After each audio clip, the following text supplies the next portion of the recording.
Dalam menentukan nomor urut caleg yang akan berlaga di pemilu 2024 mendatang, partai mempunyai wewenang menentukan nomor urut bagi para caleg. Di antaranya loyalitas para caleg itu sendiri terhadap partai politik.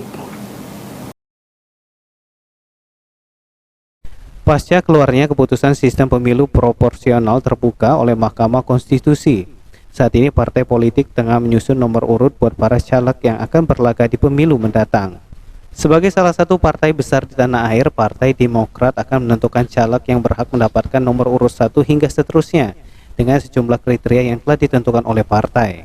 Namun demikian, menurut Sekretaris Partai Demokrat yang juga Wakil Ketua DPRD Sumsel, Muhendi Mazareki, penentuan nomor urut tidak akan jadi perdebatan kuat para caleg karena kini sistem pemilu menggunakan proporsional terbuka. Perdebatan ya tidak lagi jadi permasalahan bagi caleg-caleg yang selama ini mengharapkan nomor urut yang 1 misalkan.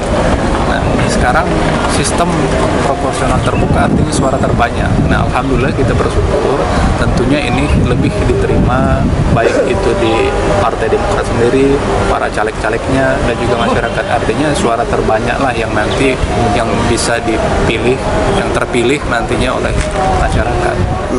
Selain itu disampaikan oleh Muhendi, sesuai instruksi dari DPP, para caleg dari Partai Demokrat harus juga mensosialisasikan calon presiden hasil putusan DPP Demokrat, yakni Anies Baswedan, dan juga Ketua Umum DPP Demokrat AHY. Firman Hidayat, PAL TV.